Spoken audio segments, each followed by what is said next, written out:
걔는 절대로 안 돼. 75세 노인이 손자의 군 입대를 막기 위해 홀로 서 있습니다. 하지만 그 뒤에 숨겨진 진실은 40년 전 북한 땅에서 벌어진 비밀이었습니다. 전설적 특전사에 숨겨진 과거, 그리고 손자가 알게 된 충격적 진실. 진정한 용기가 무엇인지, 가족의 사랑이 얼마나 깊은지, 숨겨진 영웅의 이야기가 지금 시작됩니다. 7월의 무더운 여름, 국방부 청사 앞 광장에는 아스팔트에서 올라오는 열기가 아지랑이처럼 피어오르고 있었어요. 매미 울음소리가 귓가를 때리는 오후 2시, 한 노인이 홀로 서 있었습니다. 75세의 강태수였죠. 그의 손에는 손으로 직접 쓴 피켓이 들려 있었어요. 내 손자 입대 반대라는 글씨가 삐뚤삐뚤하게 적혀 있었습니다. 할아버지, 또 오셨네요. 읍사무소 복지 공무원인 이윤아가 한숨을 내쉬며 다가왔어요. 48세의 그녀는 이미 일주일째 같은 상황을 반복하고 있었습니다. 땀에 젖은 블라우스를 부채질하며 말했죠. 이렇게 하시면 안 돼요. 군 입대는 국민의 의무라고요. 강태수는 무표정한 얼굴로 윤아를 바라보았어요. 깊게 패인 주름 사이로 무언가 말하고 싶은 듯한 눈빛이 스쳐 지나갔지만 입은 굳게 다물어져 있었습니다. 그저 피켓을 더 높이 들어올릴 뿐이었죠. 그런데 잠시 태수의 손이 미세하게 떨리는 게 보였어요. 마치 무언가를 떠올리며 억누르려 애쓰는 듯한 모습이었습니다. 강태수 씨, 손자분이 성인이잖아요. 스스로 결정할 수 있는 나이예요. 윤아의 목소리에는 피로가 묻어났습니다. 게다가 미국에서 자란 애라면서요? 한국 문화도 잘 모를 텐데 군대 가서 적응하면 오히려 좋은 경험이 될 수도 있어요. 그 순간 태수의 눈빛이 차갑게 변했어요. 마치 얼음장 같은 시선이 윤아를 관통했죠. 갑자기 매미 소리도 멀게 느껴졌습니다. 태수의 목소리는 의외로 조용했어요. 그 애는 내 업보다. 태수의 목소리는 더운 공기 속에서도 차갑게 들렸습니다. 내 손으로 그 지옥에 또 보낼 순 없어. 윤아는 순간 말문이 막혔어요. 단순한 가족 이별을 걱정하는 할아버지의 모습이 아니었습니다. 그 눈빛 속에는 뭔가 깊고 어두운 것이 숨어 있었죠. 마치 오래된 상처가 아직도 아물지 않은 채로 곪고 있는 듯한 아픔이 느껴졌어요. 업보라니요? 무슨 말씀이세요? 윤아가 조심스럽게 물었습니다. 하지만 태수는 더 이상 대답하지 않았어요. 그저 멀리 청사 건물을 바라보며 굳은 표정을 유지할 뿐이었죠. 그런데 이상했습니다. 태수의 시선이 건물을 보고 있는 것 같으면서도 실제로는 훨씬 더 먼 곳을 응시하고 있는 것 같았거든요. 마치 시간을 거슬러 올라가 과거의 어떤 장면을 보고 있는 듯한 모습이었어요. 무더운 오후가 계속되자 지나가던 시민들이 하나둘 태수를 쳐다보기 시작했습니다. 저 할아버지 뭐야? 정신이 나간 거 아니야? 요즘 노인네들 왜 저러지? 이 더위에 저러면 쓰러져. 수군거리는 소리가 들려왔지만 태수는 꼼짝도 하지 않았어요. 윤아는 태수를 그냥 둘 수도 없어서 근처 그늘진 벤치에 앉아 지켜보았습니다. 점심시간이 지나고 오후 근무 시간이 시작되어도 태수는 그 자리를 떠나지 않았죠. 마치 뿌리를 내린 나무처럼 꿋꿋하게 서 있었어요. 그런데 가만 보니 태수의 등이 곧았습니다. 일반적인 75세 노인치고는 너무나 반듯한 자세였죠. 마치 오래된 습관처럼 몸에 밴 군인의 자세 같았어요. 오후 4시쯤 갑자기 헬리콥터 소리가 들려왔습니다. 국방부 청사 위를 지나가는 군용 헬리콥터였죠. 그 순간 태수의 몸이 움찔했어요. 피켓을 든 손이 심하게 떨리기 시작했고 숨소리가 거칠어졌습니다. 마치 공포에 질린 것처럼 보였어요. 강할아버지. 유나가 급히 달려가 태수를 부축했습니다. 괜찮으세요? 태수는 몇 초간 헉헉거리더니 천천히 정신을 차렸어요. 그리고는 자신의 반응이 부끄러운 듯 고개를 숙였습니다. 괜찮습니다. 그냥 옛날 생각이 났을 뿐이에요. 옛날 생각이요? 유나가 물었지만 태수는 대답하지 않았어요. 해가 서쪽으로 기울어가기 시작할 무렵 태수는 천천히 피켓을 내려놓았습니다. 그리고 유나를 향해 고개를 돌렸죠. 내일 또 올 겁니다. 태수의 목소리는 여전히 조용했지만 그 안에는 흔들리지 않는 의지가 담겨 있었어요. 걔가 입대하는 날까지 매일 올 거예요. 민수는 내가 지켜야 할 마지막 사람이거든요. 유나는 태수의 뒷모습을 바라보며 복잡한 심정이 들었습니다. 저 노인의 눈빛에서 본 것은 단순한 고집이 아니었어요. 그것은 마치 자신만이 알고 있는 끔찍한 비밀을 품고 사는 사람의 절망에 가까운 것이었죠. 그리고 헬리콥터 소리에 보인 그 반응. 분명 이 할아버지에게는 남들이 모르는 과거가 있을 거였어요. 그날 밤 유나는 강태수라는 이름을 컴퓨터에 검색해 보았습니다. 하지만 나오는 것은 기본적인 주민등록 정보뿐이었죠. 폐광촌에 혼자 살고 있는 75세 노인, 외손자 강민수와 함께 거주. 그것이 전부였어요. 하지만 뭔가 석연치 않았습니다. 마치 의도적으로 감춰진 것들이 있는 것 같았거든요. 그날 밤 11시 폐광촌의 낡은 단독주택에서는 강민수가 노트북 화면을 바라보며 고민에 빠져 있었어요. 20살의 민수는 키가 크고 마른 체격에 어딘지 모르게 서구적인 분위기를 풍기고 있었습니다. 어릴 적 미국에서 자란 탓인지 한국어보다 영어가 더 편했고 할아버지와는 늘 어색한 관계를 유지해왔죠. 할아버지가 또 그러셨다고? 민수가 영어로 혼잣말을 하다가 한국어로 다시 중얼거렸어요. 친구가 보낸 카카오톡 메시지에는 국방부 앞에서 시위하는 할아버지 사진이 첨부되어 있었습니다. 너네 할아버지 완전 유명해졌다. 뉴스에도 나올 뻔했어라는 내용이었죠. 민수는 책상 위에 놓인 입영통지서를 집어들었습니다. 다음 달 15일 입소 예정이라고 적혀 있었어요. 사실 군대에 대한 두려움보다는 할아버지의 이상한 행동이 더 부끄러웠습니다. 미국에서 자란 자신에게 한국의 군대 문화는 여전히 낯설었고 할아버지의 과도한 반응은 이해할 수 없었거든요. 다음 날 아침 민수는 용기를 내어 할아버지와 대화를 시도했어요. 태수는 마당에서 시든 고추를 따고 있었습니다. 여름 햇살이 내리쪼이는 가운데 태수의 얼굴에는 어제와 같은 굳은 표정이 그대로 남아 있었어요. 할아버지, 민수가 조심스럽게 말을 꺼냈어요. 나 군대 간다고요. 제발 이제 그만 좀 하세요. 태수의 손이 멈췄습니다.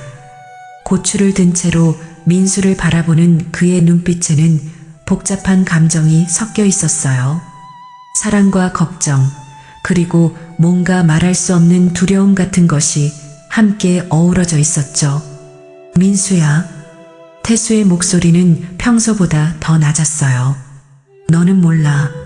그곳이 어떤 곳인지. 할아버지도 군대 다녀오셨잖아요. 모든 남자들이 가는 곳이에요. 민수는 답답함을 감추지 못했습니다. 미국 친구들한테 뭐라고 설명해야 해요? 할아버지가 국방부 앞에서 시위한다고? 그 순간 태수의 얼굴이 일그러졌어요. 마치 오래된 상처가 다시 아픈 것처럼 보였습니다. 하지만 민수는 그 표정의 의미를 알 리 없었죠. 넌 정말 모르는구나. 태수가 중얼거렸어요. 내 아버지도 그렇게 모른 채로 갔는데 아버지 얘기는 왜 또 꺼내세요? 민수의 목소리가 날카로워졌어요. 부모를 일찍 잃고 할아버지 손에서 자란 그에게 부모 이야기는 언제나 민감한 주제였거든요. 아버지는 교통사고로 돌아가신 거잖아요. 군대랑 무슨 상관이에요? 태수는 더 이상 대답하지 않았어요. 그저 고개를 돌려 멀리 산을 바라볼 뿐이었습니다. 그 시선 너머에는 민수가 알 수 없는 무언가가 있는 것 같았어요. 저녁이 되자 민수는 자신의 방으로 들어가 문을 닫았습니다. 할아버지와의 대화는 언제나 이런 식으로 끝났어요. 서로를 이해하지 못한 채 각자의 세계에 갇혀 지내는 것이었죠. 민수는 이어폰을 끼고 미국 친구들과 화상통화를 시작했어요. 영어로 대화하는 게 훨씬 편했거든요. 한편 태수는 거실에서 혼자 앉아 있었습니다. 민수 방에서 들려오는 영어 대화 소리를 들으며 복잡한 심정에 빠져 있었어요.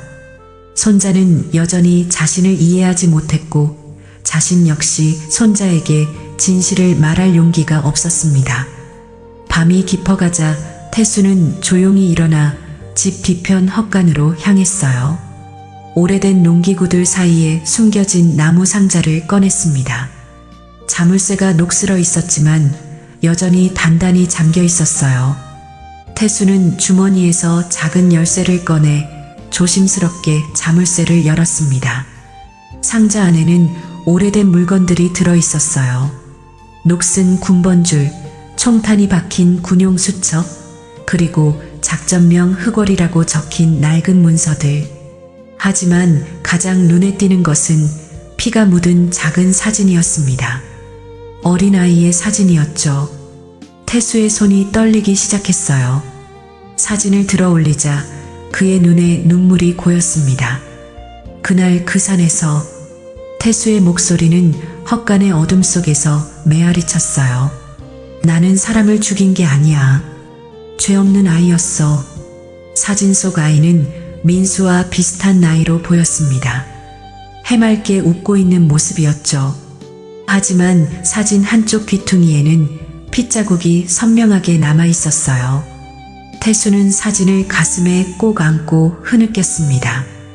50년이 넘는 세월이 흘렀지만 그날의 기억은 여전히 생생했어요. 어린 북한 아이의 마지막 모습, 자신의 실수로 죽어간 순진한 생명. 그 죄책감이 평생을 따라다녔고 이제 손자마저 그 지옥으로 보내야 한다는 현실이 견딜 수 없었던 거죠. 민수야, 미안하다. 태수가 상자를 다시 닫으며 중얼거렸어요. 할아버지가 너무 무능해서 너에게 제대로 설명해 줄 수가 없구나. 그 시각 민수는 자신의 방에서 여전히 친구들과 통화하고 있었어요. 하지만 이상하게도 할아버지 생각이 자꾸 났습니다. 오늘 할아버지의 표정에서 본 것은 단순한 고집이 아니었거든요.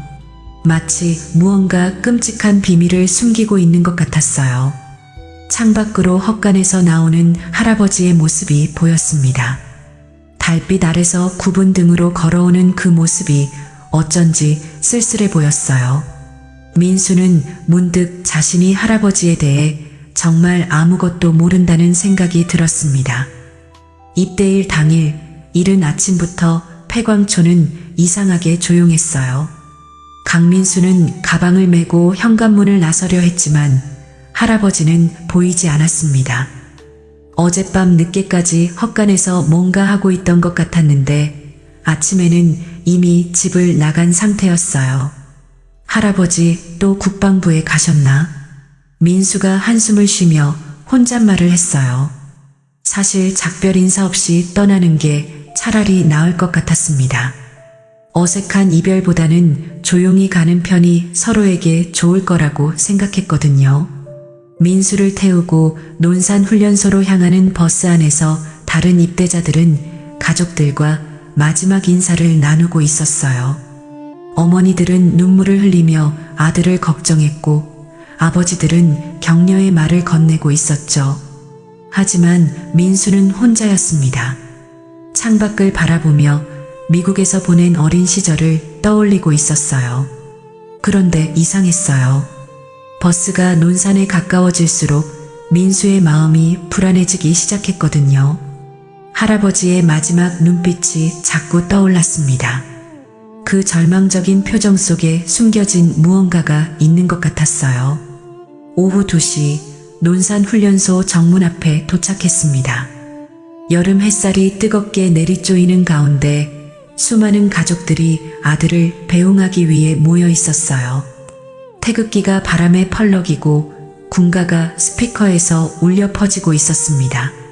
민수가 버스에서 내리는 순간 정문 근처에서 익숙한 목소리가 들려왔어요. 민수야, 거기 들어가면 안 돼. 민수는 깜짝 놀라 고개를 돌렸습니다. 할아버지 강태수가 정문 앞 펜스를 잡고 소리치고 있었어요. 땀에 젖은 얼굴로 필사적으로 손을 흔들고 있었습니다. 어떻게 여기까지 왔는지는 모르겠지만 분명히 새벽부터 여러 대의 버스를 갈아타며 온 것 같았어요. 할아버지, 민수는 당황했어요. 어떻게 여기까지? 태수는 숨을 헐떡이며 민수에게 다가오려 했지만 경비병들이 막아섰습니다. 그런데 이상했어요.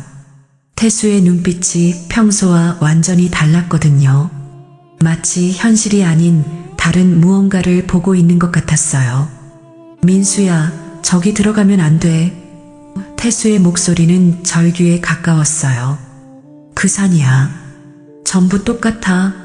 그 산에서 아이들이. 갑자기 태수의 몸이 심하게 떨리기 시작했어요. 마치 무언가 끔찍한 장면을 눈앞에서 보고 있는 것처럼 눈을 크게 뜨고 있었습니다.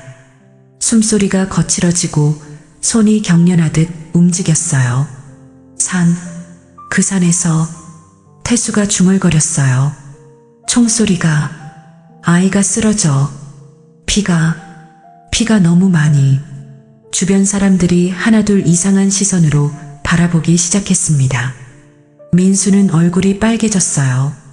창피함과 당황스러움이 동시에 밀려왔거든요. 조교들이 소란을 듣고 다가왔어요. 그 중에는 최상병도 있었습니다. 28살의 그는 태수를 보는 순간 눈을 크게 떴어요. 뭔가를 알아본 듯한 표정이었죠. 저분이 강민수 입대자의 보호자이십니까? 다른 조교가 물었어요. 민수는 머뭇거렸습니다. 할아버지의 이상한 모습이 너무 당황스러웠거든요. 이런 상태의 할아버지를 인정하고 싶지 않았어요. 그 순간 태수가 갑자기 큰 소리로 외쳤습니다. 작전명 흑월, 그 아이는 적이 아니었어. 그냥 길을 잃은 조선족 아이였다고. 최상병의 얼굴이 순간 굳어졌어요. 작전명 흑월이라는 단어를 들은 순간 그의 눈빛이 차갑게 변했습니다. 태수는 이제 완전히 과거의 기억 속에 빠져 있었어요. 현실감을 잃고 허공을 향해 손을 뻗으며 말했습니다. 미안해, 정말 미안해. 할아버지가 실수했어. 총이 미끄러져서. 경비병들이 태수를 진정시키려 했지만 그는 계속해서 중얼거렸어요. 땀이 비오듯 흘러내리고 온몸이 떨리고 있었습니다. 전형적인 패닉 어택 증상이었죠. 민수는 이 모든 상황이 너무나 부끄러웠어요. 다른 입대자들과 가족들이 모두 자신들을 쳐다보고 있었거든요. 마침내 참지 못하고 말했습니다. 저분 정신이 좀 이상하세요. 그냥 가세요. 민수의 차가운 말에 태수는 잠깐 정신을 차린 것 같았어요. 손자의 냉정한 시선을 받으며 자신이 무슨 짓을 했는지 깨달았죠. 하지만 여전히 몸은 떨리고 있었어요. 민수야, 태수가 떨리는 목소리로 말했어요. 할아버지가 너를 지키려고. 하지만 민수는 이미 돌아서서 훈련소 안으로 들어가고 있었어요. 더 이상 할아버지의 이상한 행동을 감당할 수 없었거든요. 태수는 펜스를 붙잡고 민수가 사라져가는 모습을 바라보았습니다. 그의 눈에는 절망과 후회가 가득했어요. 손자를 지키려다가 오히려 상처만 주고 말았거든요. 최상병은 태수를 바라보며 복잡한 감정에 빠져 있었어요. 작전명 흑월. 그 작전에서 자신의 삼촌이 실종되었다는 것을 알고 있었거든요. 이 늙은 군인이 그 작전과 관련이 있다면 결국 응급차가 불러졌고 태수는 병원으로 이송되었습니다. 민수는 훈련소 안에서 이 모든 소동을 뒤로 한 채 새로운 생활을 시작해야 했어요. 하지만 마음 한구석에는 할아버지의 절규가 계속 울려 퍼지고 있었습니다. 그 산에서 아이들이 할아버지는 도대체 무슨 말을 하려던 걸까요? 그리고 작전명 흑월이란 대체 무엇일까요? 민수는 훈련복을 받아들며 이런 생각들을 떨쳐내려 애썼지만 쉽지 않았어요. 이틀 후 읍내 종합병원 응급실에서 강태수는 천천히 의식을 되찾았어요. 새하얀 천장을 바라보며 어디인지 파악하려 했지만 머릿속은 여전히 혼란스러웠습니다. 40년 전 그날의 기억과 현실이 자꾸 뒤섞이고 있었거든요. 정신 차리셨네요. 간호사가 다가와 체온을 재며 말했어요. 보호자분이 계속 기다리고 계시거든요. 얼마 후 이윤아가 병실 문을 열고 들어왔습니다. 사흘째 태수를 돌보고 있던 그녀의 얼굴에는 말할 수 없는 복잡함이 서려 있었어요. 처음엔 단순한 업무였지만 이제는 이 할아버지의 아픔이 자신의 가슴에도 와닿고 있었거든요. 할아버지, 많이 좋아지셨어요. 윤아가 의자를 끌어당기며 앉았어요. 그런데 계속 잠꽁대를 하시더라고요. 작전명 흑월이라는 말을 자꾸 하시면서 태수는 윤아를 바라보더니 천천히 몸을 일으켰습니다. 그의 눈빛에는 더 이상 숨길 수 없다는 체념이 섞여 있었어요. 윤아 씨, 태수의 목소리는 여전히 쉬어 있었어요. 당신은 참 따뜻한 사람이군요. 남의 일에 이렇게까지 신경 써주시다니. 윤아는 자신도 모르게 얼굴이 빨개졌어요. 그냥 할아버지가 너무 힘들어 보이셔서요. 혼자 이런 걸 감당하시기엔 고맙습니다. 태수가 진심으로 말했어요. 오랜만에 누군가의 따뜻함을 느끼는군요. 윤아는 태수의 말에 마음이 뭉클해졌어요. 이 할아버지는 지금까지 얼마나 외로웠을까 싶었거든요. 점점 더 그에게 감정적으로 이끌리는 자신을 느꼈어요. 할아버지, 작전명 흑월이 뭔지 알고 싶어요. 윤아가 조심스럽게 말했어요. 국방부 홈페이지를 찾아봤는데 할아버지는 작전 중 실종, 사망 추정으로 되어 있더라고요. 태수의 표정이 굳어졌어요. 그게 맞아요. 나는 공식적으로 죽은 사람이거든요. 그 순간 병실 문이 조심스럽게 열리며 한 남자가 들어왔습니다. 69세 정도로 보이는 그 남자는 단정한 정장 차림의 고든 자세를 유지하고 있었어요. 한눈에 봐도 군인 출신임을 알 수 있었죠. 예비역 준장 이중령이었습니다. 태수야. 중령의 목소리는 오랜 그리움이 묻어났어요. 정말 살아있었구나. 태수는 중령을 보자 눈물이 핑 돌았어요. 중령? 자네가 어떻게 여기를... 두 노인은 서로를 바라보며 잠시 말을 잇지 못했어요. 40년 만의 재회였거든요. 윤아는 그 장면을 보며 가슴이 뭉클해졌습니다. 전우회라는 게 이런 건가 싶었어요. 국방부 보안자문관으로 일하고 있어. 중령이 태수에게 다가가며 말했어요. 논산에서 작전명 흑월을 언급한 노인이 나타났다는 긴급 보고를 받았지. 설마 했는데 정말 너였구나. 중령이 윤아를 바라보며 정중하게 인사했어요. 안녕하세요. 이중령입니다. 이분과는 오래된 전우 사이예요. 읍사무소 복지 공무원 이윤아입니다. 윤아가 일어나 인사했어요. 할아버지를 돌보고 있어요. 중령은 윤아를 잠시 살펴보더니 태수에게 말했어요. 좋은 분을 만났구나. 그동안 혼자 얼마나 힘들었을까. 태수가 고개를 끄덕였어요. 윤아 씨가 아니었다면 아마 나는 정말 죽었을 거야. 중령이 의자에 앉으며 진지하게 말했어요. 태수야, 그동안 너를 찾으려고 얼마나 노력했는지 모르지. 작전 후 실종되었을 때 우리는 모두 자책했어. 왜 자책을? 태수가 물었어요. 너 혼자 그 무거운 짐을 지게 했으니까. 중령의 목소리가 떨렸어요. 작전명 흑월. 그 작전이 성공할 수 있었던 건 오직 너 때문이었어. 너는 영웅이야, 태수야. 유나는 두 사람의 대화를 들으며 점점 더 궁금해졌어요. 죄송한데요, 작전명 흑월이 정확히 뭔가요? 중령이 잠시 망설이더니 신중하게 말했어요. 지금부터 말씀드릴 내용은 절대 외부에 누설해서는 안 됩니다. 국가 기밀이거든요. 유나가 진지하게 고개를 끄덕이자 중령이 천천히 이야기를 시작했어요. 1985년 북한 땅 깊숙한 곳에서 극비작전이 진행되었습니다. 북한에 억류된 우리 국군포로 12명을 구출하는 작전이었죠. 태수는 그 작전의 핵심 요원이었어요. 태수가 힘들게 입을 열었어요. 나는 북한의 침투에서 정보를 수집하고 포로들의 위치를 파악하는 임무를 맡았어요. 혼자서요? 유나가 놀라며 물었어요.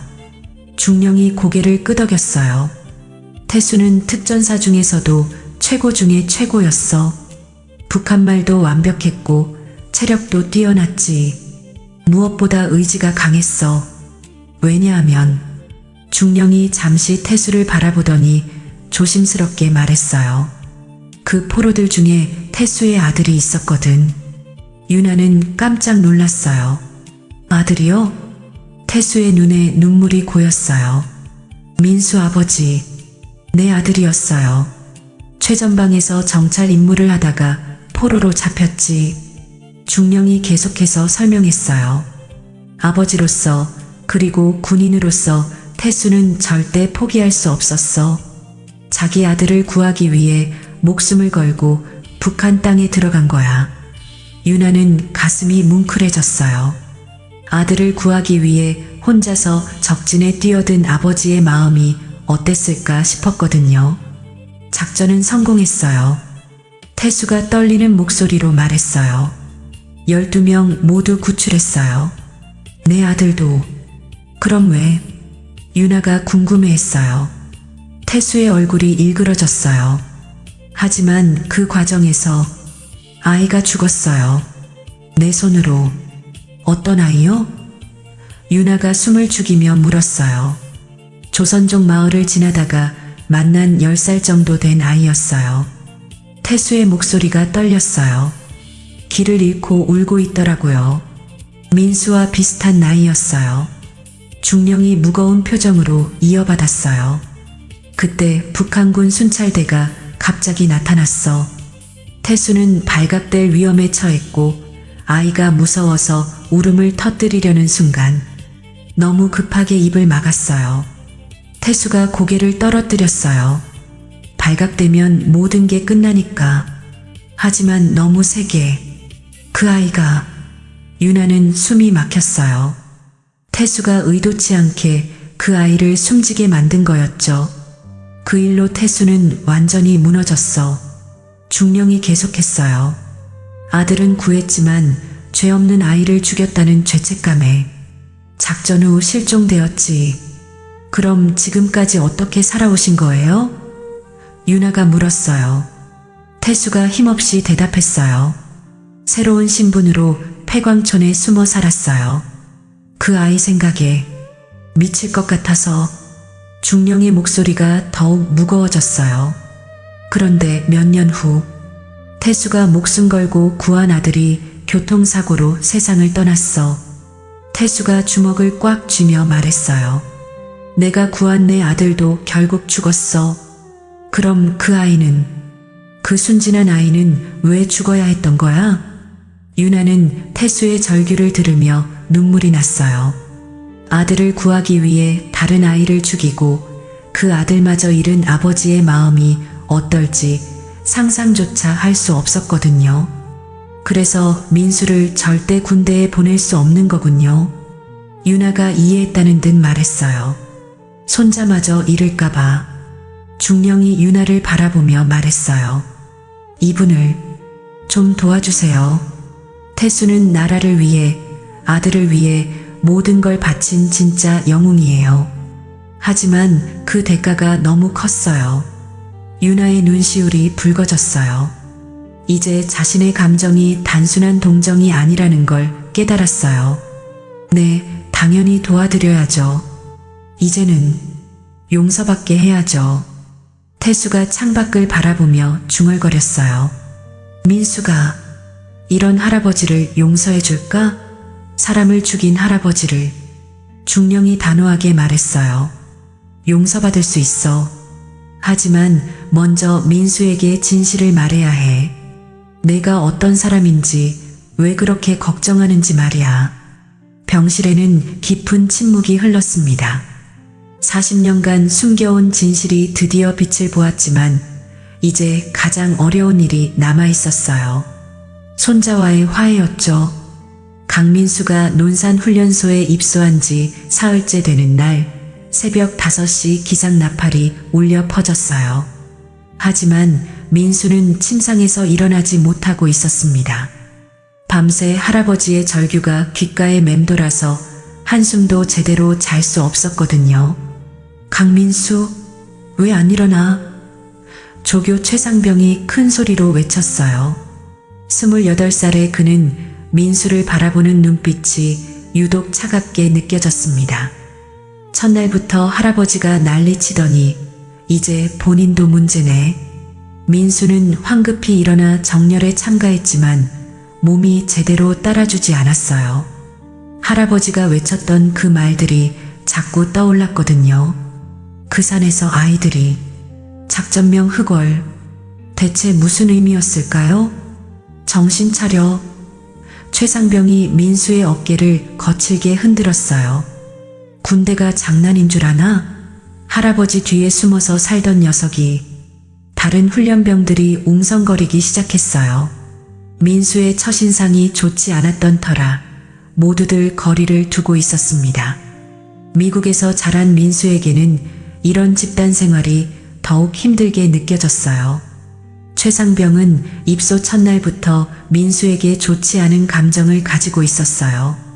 할아버지가 국방부 앞에서 시위하고 논산까지 와서 소동을 피운 것 때문에 민수를 곱게 보지 않았거든요. 게다가 미국에서 자랐다는 얘기를 듣고는 더욱 편견을 가졌습니다. 외국물 먹은 애가 우리 군대에 적응이나 할까? 최상병이 다른 조교에게 말하는 소리가 들렸어요. 오전 체력 단련 시간, 민수는 뒤처지기 시작했습니다. 평소 운동을 별로 하지 않았던 데다가 정신적 스트레스까지 겹치니 몸이 말을 듣지 않았거든요. 강민수, 최상병이 호명했어요. 앞으로 나와. 팔굽혀펴기 100개. 민수는 억울했어요. 다른 훈련병들은 50개인데 왜 자신만 100개인지 이해할 수 없었거든요. 하지만 군대에서는 말대꾸할 수 없다는 걸 알고 있었어요. 할아버지 치마폭에서 응석바지로 자란 티가 확 나네. 최상병이 비아냥거렸어요. 이런 식으로 어떻게 군인이 되겠다는 거야? 점심시간 민수는 혼자 구석에 앉아 밥을 먹고 있었어요. 다른 훈련병들은 그를 피하듯 다른 자리에 앉았습니다. 그때 한 훈련병이 다가와 속삭였어요. 야, 최상병이 너를 눈여겨보고 있어. 조심해. 왜요? 민수가 물었어요. 모르겠어. 근데 내 할아버지 얘기를 자꾸 하더라고. 첫날 소동 때문에 기분이 안 좋은 것 같아. 민수는 가슴이 답답해졌어요. 할아버지 때문에 자신까지 표적이 된 기분이었거든요. 할아버지가 왜 그렇게 자신의 입대를 반대했는지, 그날 논산에서 무슨 일이 있었던 건지 궁금증은 점점 커져만 갔어요. 그날 밤 민수는 잠을 이룰 수 없었어요. 할아버지의 마지막 모습이 계속 떠올랐거든요. 그 절망적인 눈빛, 떨리는 목소리, 그리고 작전명 흑월이라는 정체불명의 단어들. 새벽 2시쯤 민수는 화장실에 갔다가 복도에서 최상병과 다른 조교가 대화하는 소리를 들었어요. 저 할아버지 완전 이상한 사람이었어. 최상병이 말했어요. 뭔 작전 얘기하면서 발작하더라고. 그래, 그럼 그 손자도 정신적으로 문제 있을 수 있겠네. 다른 조교가 대답했어요. 그러게, 외국에서 자라서 정신력도 약할 텐데 할아버지까지 저런 상태면 아마 얼마 못 갈 거야. 민수는 가슴이 아팠어요. 할아버지를 그런 식으로 말하는 게 너무 속상했거든요. 하지만 동시에 할아버지가 정말 무슨 일을 겪었는지 더욱 궁금해졌어요. 다음 날부터 최상병의 트집은 더욱 심해졌어요. 사소한 일에도 벌을 주고 다른 훈련병들 앞에서 계속 비교했습니다. 너 같은 녀석이 어떻게 군인이 되겠다고 나선 거야? 최상병이 민수를 바라보며 말했어요. 할아버지는 정신병원에 가야 할 사람이고 손자는 이 꼴이고. 할아버지 욕은 하지 마세요. 민수가 처음으로 반박했어요. 뭐? 최상병이 눈을 부라렸어요. 지금 나한테 말대꾸하는 거야? 그날 오후 산악훈련이 있었어요. 훈련병들은 뒷산으로 행군을 떠났습니다. 민수는 몸과 마음이 모두 지쳐있는 상태였어요.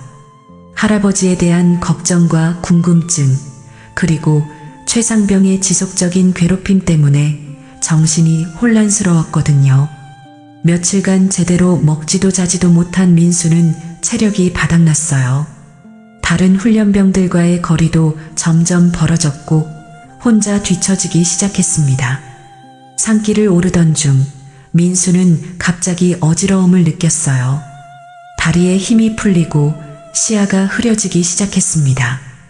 그 순간 산속 나무들이 갑자기 할아버지가 말했던 그 산처럼 보이기 시작했어요. 그 산에서 아이들이. 할아버지의 목소리가 귓가에 울렸습니다. 민수는 공포에 휩싸였어요. 할아버지가 그렇게 자신의 입대를 반대했던 이유가 이 산과 관련이 있는 건 아닐까? 마치 자신도 할아버지가 경험했던 그 끔찍한 일을 겪게 될 것 같은 느낌이 들었거든요. 할아버지. 민수가 중얼거렸어요. 할아버지는 여기서 뭘 본 거예요? 결국 민수는 의식을 잃고 산길에서 쓰러졌습니다. 스트레스와 체력 고갈, 그리고 할아버지에 대한 걱정이 모두 합쳐진 결과였어요. 1시간 후 수색조가 민수를 발견했을 때 그는 산속 깊은 곳에서 정신을 잃은 채 발견되었어요. 어떻게 그곳까지 갔는지는 아무도 알 수 없었습니다. 마치 꿈을 꾸듯 무의식 중에 그곳까지 걸어간 것 같았어요. 최상병은 민수의 모습을 보며 당황했어요. 단순히 괴롭혀주려던 건데 이렇게까지 될 줄은 몰랐거든요. 하지만 이미 늦었어요. 민수는 의식불명 상태로 병원에 실려갔고 훈련소는 비상사태에 빠졌습니다. 그날 밤 소식을 들은 태수는 다급히 병원으로 향했어요. 자신 때문에 손자가 이런 일을 당했다는 생각에 가슴이 찢어질 것 같았거든요. 이윤아도 함께 병원으로 갔어요. 지난 며칠간 태수와 많은 시간을 보내며 그의 아픔을 이해하게 되었고 이제는 진심으로 이 가족을 걱정하고 있었거든요. 할아버지, 민수가 깨어나면 모든 걸 말씀해 주세요. 윤아가 태수에게 말했어요. 이제 더 이상 혼자 괴로워하시면 안 돼요. 태수는 고개를 끄덕였어요. 이제 정말 손자에게 모든 진실을 털어놓을 때가 온 것 같았거든요. 민수가 실려간 대전의 큰 병원 중환자실, 새하얀 침대에 누워있는 손자를 바라보며 강태수는 무너져 내렸어요. 산소호흡기가 연결된 민수의 창백한 얼굴을 보니 40년 전 그 아이의 모습이 겹쳐 보였거든요. 할아버지. 태수가 민수의 손을 잡으며 떨리는 목소리로 말했어요. 미안하다. 정말 미안해. 중환자실 밖에서는 이윤아와 이중령이 기다리고 있었어요. 윤아는 태수의 모습을 보며 가슴이 아팠습니다. 이 할아버지가 얼마나 자신을 자책하고 있을지 뻔히 보였거든요. 그때 병원 복도로 군복을 입은 사람들이 들어왔어요. 논산훈련소의 간부들과 국방부 관계자들이었습니다. 훈련병 실종 사건에 대한 조사를 위해 온 것이었어요. 실종 사건에 대한 조사가 필요합니다. 국방부 관계자가 중령에게 말했어요. 특히 강태수 씨에 대한 신원 확인이 시급합니다. 중령이 단호하게 대답했어요. 그분은 국가유공자입니다. 함부로 대할 수 없어요. 하지만 기밀 누설 혐의가. 기밀이라니요. 중령의 목소리가 높아졌어요. 그분이 흘린 피와 땀으로 만들어진 기밀을 가지고 그런 말씀을 하시는 건가요? 그 순간 태수가 중환자실에서 나왔어요. 그의 얼굴에는 결연한 의지가 서려 있었습니다. 내가 직접 말하겠소. 태수가 국방부 관계자들을 바라보며 말했어요. 더 이상 숨길 이유도 없고 숨기고 싶지도 않소. 병원 회의실에 모인 사람들 앞에서 태수는 천천히 입을 열었어요. 윤아도 함께 자리했습니다. 이제 그녀는 단순한 복지 공무원이 아니라 태수를 진심으로 걱정하는 사람이 되어 있었거든요. 1985년 작전명 흑월. 태수의 목소리는 떨렸지만 명확했어요. 나는 북한에 침투한 스파이였소. 정확히는 우리 아들을 포함한 포로 12명을 구출하는 임무를 맡았지요. 국방부 관계자들은 숨을 죽이고 들었어요. 이런 증언은 처음 듣는 것이었거든요. 나는 북한 땅에서 석 달간 활동했소. 포로 수용소의 위치를 파악하고 경비 상황을 조사했지요. 태수의 눈빛이 먼 곳을 바라보고 있었어요. 그 과정에서 한 아이를 만났소. 윤아는 태수의 손을 꼭 잡았어요. 그의 떨림이 자신에게도 전해왔거든요. 조선족 마을의 10살 정도 된 아이였소. 부모를 잃고 길을 헤매고 있었지요. 태수의 목소리가 더욱 작아졌어요. 민수와 똑같이 생긴 해맑은 아이였소. 중령이 대신 설명했어요. 그때 북한군 순찰대가 나타났습니다. 태수가 발각되면 전체 작전이 실패할 상황이었죠. 아이가 무서워서 울음을 터뜨리려 했소. 태수가 고개를 떨어뜨렸어요. 순찰대에게 들킬까봐 급하게 입을 막았는데 너무 세게. 국방부 관계자 중 한 명이 조심스럽게 물었어요. 그래서 그 아이가 죽었소? 태수의 목소리는 절망으로 가득했어요. 내 손으로 죄 없는 아이를 죽였소? 그 아이 이름이 최철민이었어요. 회의실에는 무거운 침묵이 흘렀어요. 모두들 태수의 고백에 충격을 받았거든요. 하지만 작전은 계속되어야 했소. 태수가 계속 말했어요. 내 아들과 다른 동료들을 구해야 했으니까요. 그 아이의 시신을 땅에 묻고 포로 수용소로 향했지요. 중령이 이어받았어요. 태수는 단독으로 수용소에 침투해서 12명의 포로를 모두 구출해냈습니다. 그 중에는 자신의 아들도 있었죠. 대단한 작전이었습니다. 국방부 관계자가 감탄하며 말했어요. 하지만 태수는 고개를 저었어요. 대단하다고요? 죄 없는 아이 하나 죽여가면서 이룬 성공이 대단하다는 말이요? 윤아가 태수의 어깨에 손을 올렸어요. 할아버지, 그건 불가피한 선택이었어요. 더 많은 생명을 구하기 위한. 아니요. 태수가 소리쳤어요. 그 아이에게는 아무 죄가 없었소. 전쟁도 작전도 모르는 순진한 아이였다고요. 중령이 차분하게 말했어요. 태수야, 하지만 너 덕분에 12명의 우리 병사가 살아 돌아왔어. 그들이 가정을 이루고 자식을 낳고 살 수 있었지. 내 아들도 그 중 하나였고. 그래도 태수가 흐느꼈어요. 그 아이 생각을 하면 어떻게 마음이 편할 수 있겠소? 국방부 관계자가 엄숙하게 말했어요. 강태수 대원님, 당신은 국가를 위해 목숨을 바친 진정한 영웅입니다. 그 누구도 당신의 희생을 폄하할 수 없어요. 영웅이라니. 태수가 쓰게 웃었어요. 영웅이 아이를 죽이나요? 유나는 태수의 고통을 보며 눈물이 났어요. 40년 동안 이런 죄책감을 혼자 짊어지고 살아왔다니. 그 무게가 얼마나 무거웠을까요? 중령이 태수에게 다가가 어깨를 잡았어요. 태수야, 그 아이도 내가 원망받기를 원하지 않을 거야. 오히려 자신의 죽음이 12명의 생명을 구하는데 도움이 되었다는 걸 알면 자랑스러워할 거야. 정말 그럴까요? 태수가 떨리는 목소리로 물었어요. 그럼. 중령이 확신에 찬 목소리로 대답했어요. 그리고 내 아들도 민수도 내가 어떤 사람인지 알아야 해. 내가 얼마나 용감하고 희생적인 사람인지 말이야. 그때 중환자실에서 간호사가 뛰어나왔어요. 환자가 깨어났어요. 모든 사람들이 급히 중환자실로 향했어요. 민수는 천천히 눈을 뜨고 있었습니다. 할아버지. 민수가 약한 목소리로 불렀어요. 태수는 민수의 침대 곁으로 달려갔어요. 민수야, 괜찮니? 할아버지 때문에. 민수가 태수의 손을 잡았어요. 할아버지, 저 이상한 꿈을 꿨어요. 할아버지가 어린아이를 안고 울고 있는 꿈을요. 태수는 깜짝 놀랐어요. 손자가 자신의 과거를 본 것 같았거든요. 민수야, 할아버지가 너에게 할 말이 있다. 태수가 떨리는 목소리로 말했어요. 민수는 고개를 끄덕였어요. 말씀하세요, 할아버지.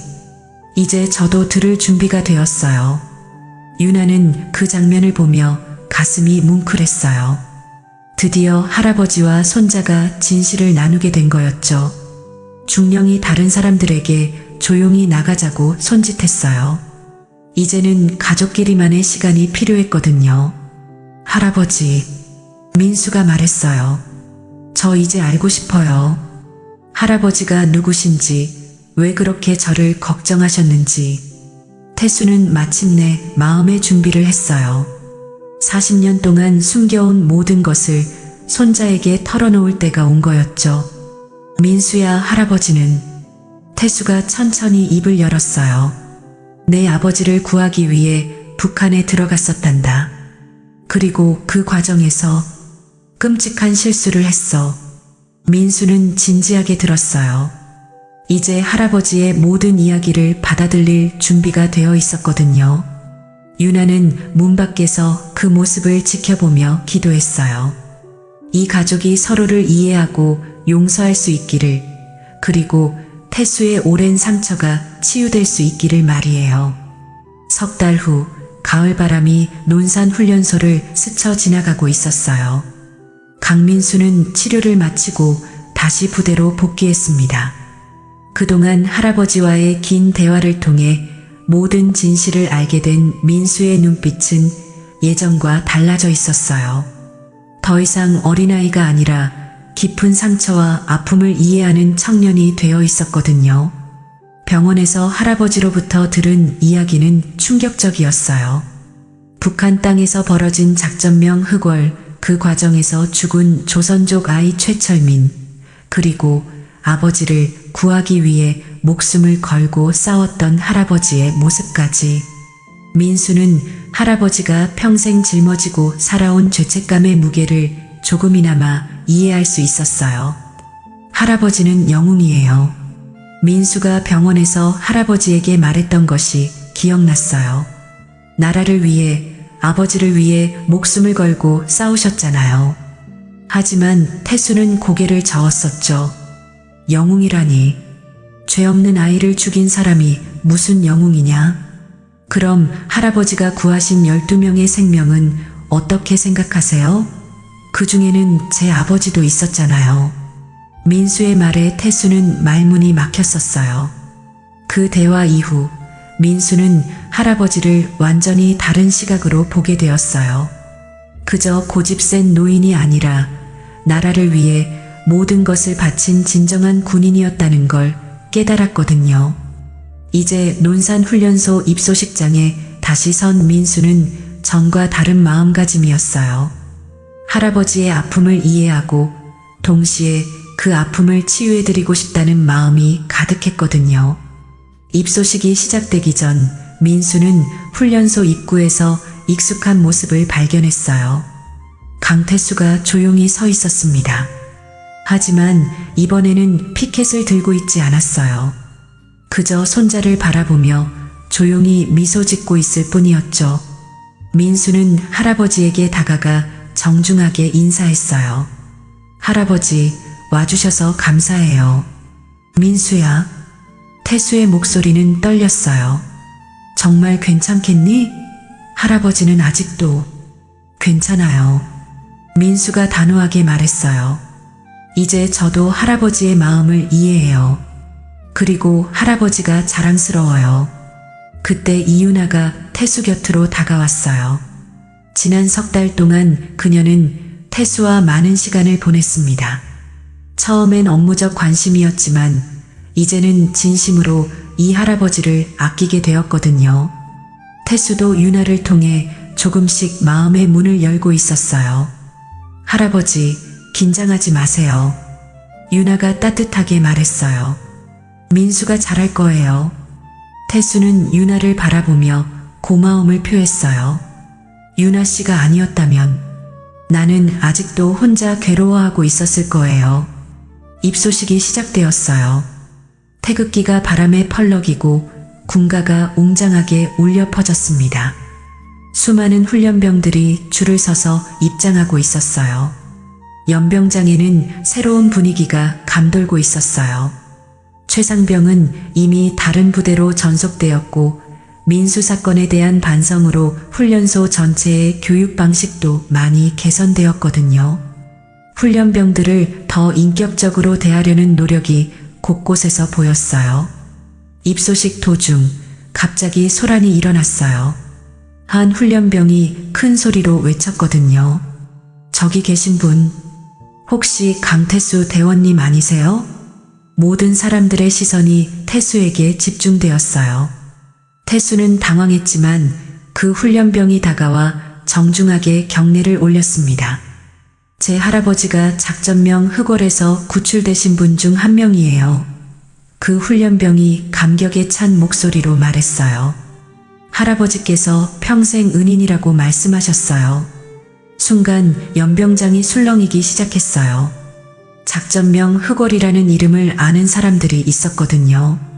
특히 군간부들 사이에서는 전설로 내려오는 작전이었어요. 한중령이 앞으로 나왔어요. 정말 강태수 대원님이십니까? 국방대학교에서 작전명 흑월을 교육받았는데 전설 같은 분이라고 들었습니다. 태수는 어찌할 바를 몰랐어요. 자신이 이렇게 주목받는 것이 불편했거든요. 하지만 민수가 할아버지 곁으로 다가와 자랑스럽게 말했어요. 네, 제 할아버지세요. 나라를 위해 목숨 바쳐 싸우신 진짜 영웅이에요. 그 순간 놀라운 일이 벌어졌어요. 연병장에 있던 모든 조교, 간부, 장교들이 동시에 거수 경례를 올린 거예요. 수백 명이 일제히 경례하는 모습은 장관이었어요. 강태수 대원님께 경례. 가장 선임 간부가 큰 소리로 외쳤어요. 태수는 그 광경을 보며 눈물을 흘렸어요. 40년 동안 자신을 괴롭혀온 죄책감이 조금씩 해소되는 기분이었거든요. 자신이 한 일이 정말 의미 있었다는 걸 느꼈어요. 하지만 가장 감동적인 순간은 그 다음이었어요. 민수가 할아버지 앞에서 바른 자세로 서서 정중하게 거수 경례를 올린 거예요. 강태수 할아버지님께 경례. 민수의 목소리는 떨렸지만 분명했어요. 저의 자랑스러운 할아버지께 경례. 태수는 더 이상 참을 수 없었어요. 손자의 경례를 받으며 목 놓아 울었습니다. 그동안 쌓였던 모든 아픔과 죄책감이 눈물과 함께 흘러나왔거든요. 민수야. 태수가 떨리는 목소리로 말했어요. 할아버지가 정말 자랑스럽니? 네. 민수가 큰 소리로 대답했어요. 전 제 할아버지가 세상에서 가장 자랑스럽습니다. 연병장에 있던 모든 사람들이 박수를 쳤어요. 할아버지와 손자의 감동적인 재회에 감동받았거든요.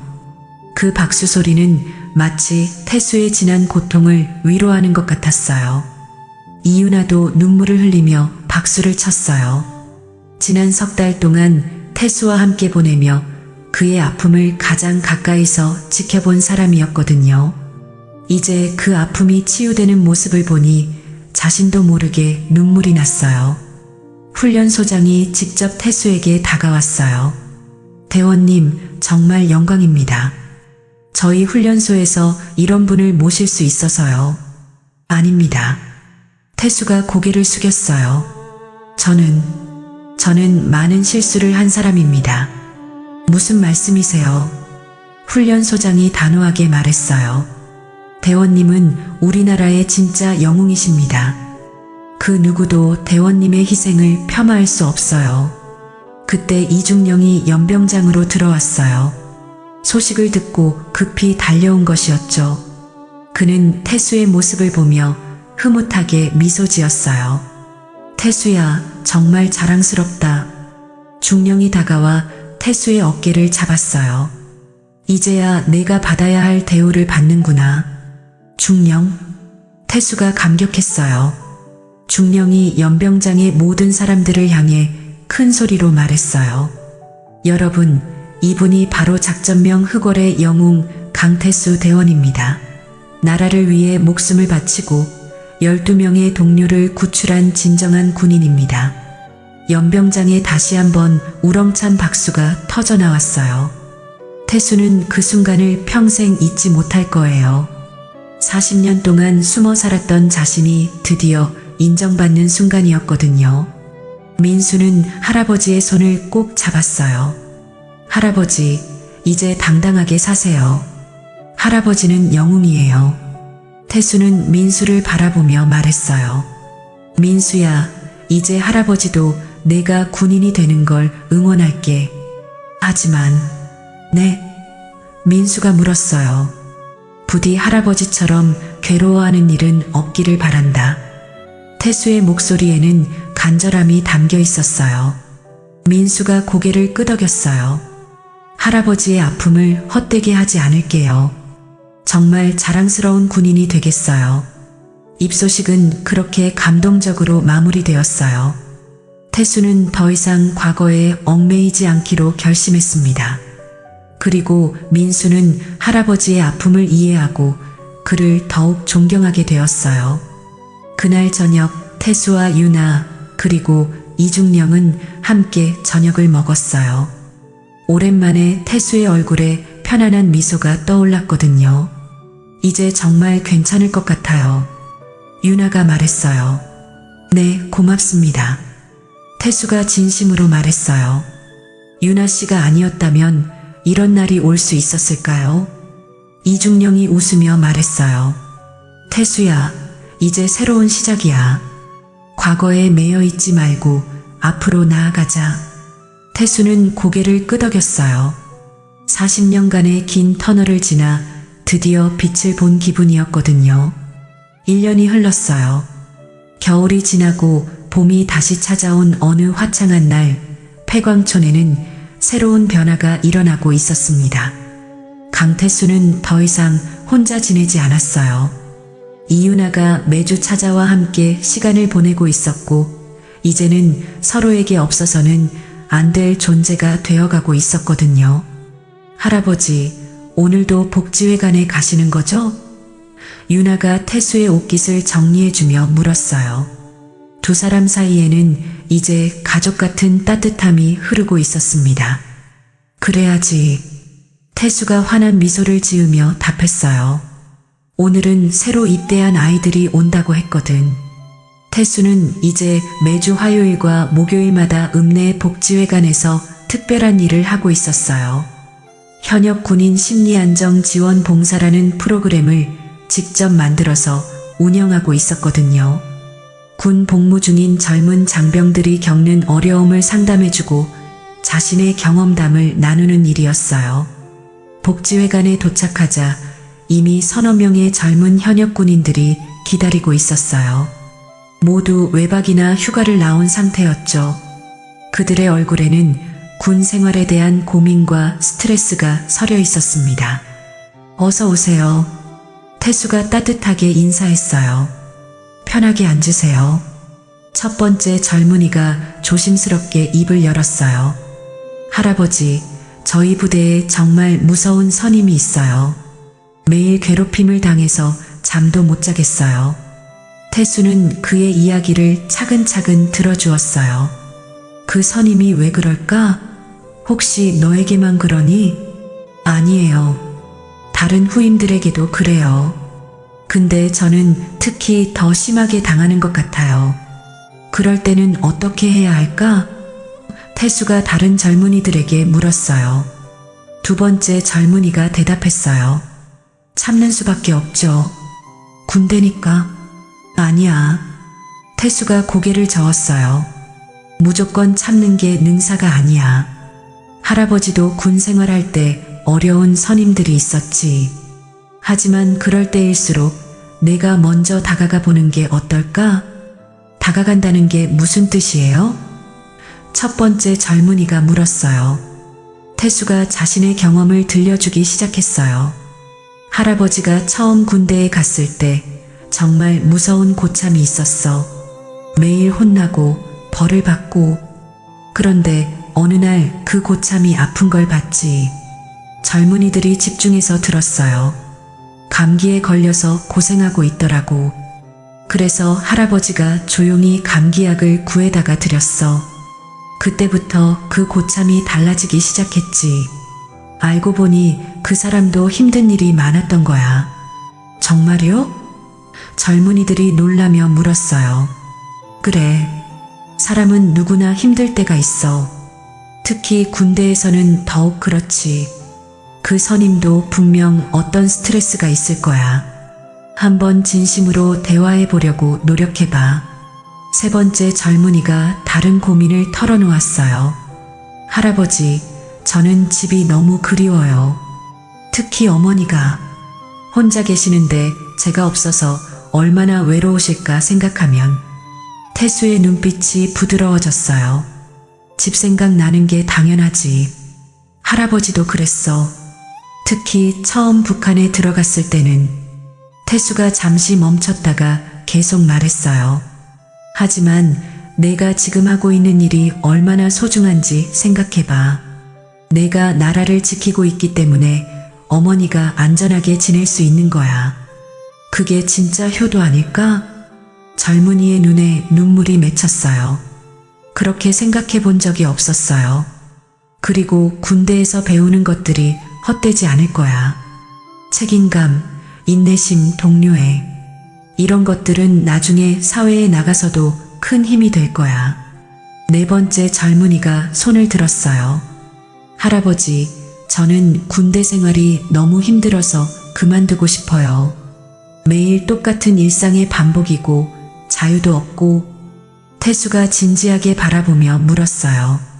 그럼 넌 자유가 뭐라고 생각하니? 하고 싶은 걸 마음대로 하는 거요? 그게 진짜 자유일까? 태수가 반문했어요. 할아버지 생각에는 진짜 자유는 책임을 질 줄 아는 것에서 나오는 것 같아. 내가 지금 힘들어하는 그 일상들이 실은 너를 더 강하게 만들고 있는 거야. 젊은이들이 고개를 끄덕이며 들었어요. 그리고 너희들이 포기하면 누가 이 나라를 지킬까? 할아버지 세대만으로는 부족해. 젊은 너희들이 있어야 이 나라가 안전한 거야. 다섯 번째 젊은이가 말했어요. 할아버지, 그런데 요즘은 전쟁도 없고 평화로운데 군대가 꼭 필요한가요? 태수의 표정이 잠시 어두워졌어요. 평화롭다고? 너희들이 평화롭다고 느끼는 건 누군가가 그 평화를 지키고 있기 때문이야. 할아버지가 젊었을 때는 정말 치열한 시대였어. 그때 많은 사람들이 희생했기 때문에 지금의 평화가 있는 거야. 젊은이들이 숙연해졌어요. 그 평화를 유지하는 게 바로 너희들의 역할이야. 전쟁이 없다고 군인이 필요 없는 게 아니라 군인이 있기 때문에 전쟁이 없는 거야. 그때 복지회관 문이 열리며 익숙한 모습이 나타났어요. 군복을 입은 강민수였습니다. 이제 1년차 군인이 된 그는 많이 성숙해 보였어요. 할아버지, 민수가 밝게 인사했어요. 민수야. 태수의 얼굴이 환해졌어요. 어서 와. 민수는 다른 젊은이들을 보며 자연스럽게 자리에 앉았어요. 안녕하세요. 저도 현역이에요. 어느 부대세요? 한 젊은이가 물었어요. 논산 근처 부대에 있어요. 여러분들은 어떤 고민이 있으신가요? 젊은이들이 민수에게도 자신들의 고민을 털어놓기 시작했어요. 또래끼리라서 더 편하게 이야기할 수 있었거든요. 민수가 자신의 경험을 나누기 시작했어요. 저도 처음에는 정말 힘들었어요. 특히 할아버지가 제 입대를 반대하셔서 더 혼란스러웠고요. 왜 반대하셨어요? 젊은이들이 궁금해했어요. 할아버지께서 과거에 많이 힘드셨거든요. 그래서 저도 같은 고생을 할까봐 걱정하신 거였어요. 하지만 지금은 가장 응원해주세요. 태수가 민수를 바라보며 흐뭇해했어요. 그리고 깨달은 게 있어요. 민수가 계속 말했어요. 군대에서 제일 중요한 건 동료들이에요. 서로 도우며 지내면 힘든 일도 견딜 수 있어요. 젊은이들이 공감했어요. 맞아요. 좋은 동기들 만나면 정말 다르죠. 태수가 모든 젊은이들을 바라보며 마무리 말을 했어요. 여러분, 힘들 때마다 여기 와서 이야기하세요. 할아버지가 항상 들어드릴 테니까. 그리고 잊지 마세요. 여러분이 하고 있는 일이 얼마나 소중한 일인지 말이에요. 상담이 끝난 후 젊은이들은 모두 밝은 표정으로 돌아갔어요. 태수와 민수는 둘만 남아 차를 마시며 대화했어요. 민수야, 부대 생활은 어떠니? 태수가 물었어요. 많이 좋아졌어요, 할아버지. 민수가 환하게 웃었어요. 동료들도 좋고 상관들도 잘 대해주세요. 그리고 무엇보다 할아버지를 이해하게 된 후로는 모든 게 의미 있게 느껴져요. 태수는 민수의 말에 가슴이 뭉클했어요. 그날 저녁 모든 사람들이 돌아간 후 태수는 혼자 집으로 향했어요. 하지만 이번에는 외롭지 않았어요. 마음이 따뜻했거든요. 집에 도착한 태수는 창고로 가서 그 오래된 나무 상자를 꺼냈어요. 하지만 이번에는 다른 마음으로 열었어요. 피 묻은 군번줄을 조심스럽게 집어들었어요. 이제는 그것이 무겁게 느껴지지 않았어요. 그리고 그것을 거실로 가져가서 태극기 앞에 정중히 놓았습니다. 이제 편안히 쉬어라. 태수가 조용히 말했어요. 창밖으로는 봄바람이 불어오고 있었어요. 전설은 이렇게 조용히 하지만 영원히 남겨지는 거였어요. 강태수의 희생정신과 죄책감, 민수의 성장과 이해, 윤아의 따뜻한 위로를 통해 진정한 용기는 완벽함이 아닌 상처를 안고도 타인을 위해 헌신하는 것임을 보여주었습니다. 가족 간 소통과 용서의 힘, 과거를 극복하고 새로운 삶을 사는 희망의 메시지를 전하는 오늘의 이야기 어떠셨나요? 응원을 해주고 싶으시다면 좋아요와 구독 버튼은 무료이니 한 번씩 눌러주시면 감사하겠습니다.